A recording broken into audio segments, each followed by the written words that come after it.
एकादशी की पावन कथा प्राचीन काल की बात है। सतयुग में मुर नाम का एक भयानक असुर हुआ करता था। उसने अपने तपोबल से देवताओं को पराजित कर स्वर्ग पर अधिकार कर लिया। इंद्र सहित सभी देवता भयभीत होकर भगवान विष्णु की शरण में पहुंचे। देवताओं की करुण पुकार सुनकर भगवान विष्णु ने मुरासुर से युद्ध करने का निश्चय किया। भगवान विष्णु और मुरासुर के बीच भयंकर युद्ध हुआ।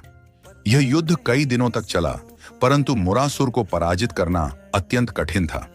युद्ध करते करते भगवान विष्णु थक गए और बदरिकाश्रम के पास स्थित एक सुंदर गुफा में विश्राम करने चले गए। भगवान ने अपनी योग निद्रा धारण कर ली।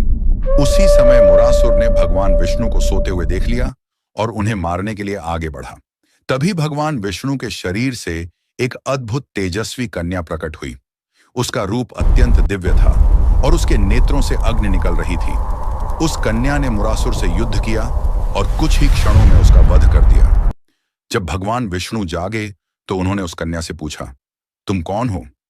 कन्या ने हाथ जोड़कर कहा, हे प्रभु, मैं आपकी शक्ति से उत्पन्न हुई हूं।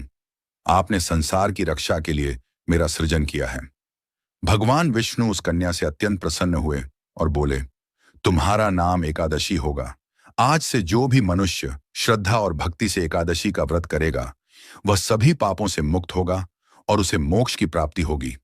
भगवान ने आगे कहा कि एकादशी का व्रत करने से मनुष्य के जीवन में शांति, सुख और समृद्धि आती है। इस दिन अन्न का त्याग कर भगवान विष्णु की पूजा करना अत्यंत फलदायी माना गया। एकादशी व्रत न केवल शरीर को शुद्ध करता है, बल्कि मन और आत्मा को भी पवित्र बनाता है। तभी से हर माह शुक्ल पक्ष और कृष्ण पक्ष की एकादशी तिथि को यह व्रत किया जाने लगा। एकादशी को भगवान विष्णु का दिन माना जाता है। इस दिन भक्त उपवास रखते हैं, हरि नाम का स्मरण करते हैं और रात्रि में जागरण करते हैं। कहा जाता है कि जो व्यक्ति श्रद्धा से एकादशी का व्रत करता है, उसके सभी दुख दूर हो जाते हैं और मृत्यु के बाद उसे विष्णु लोक की प्राप्ति होती है। यही कारण है कि हिंदू धर्म में एकादशी को अत्यंत पवित्र और कल्याणकारी माना गया है।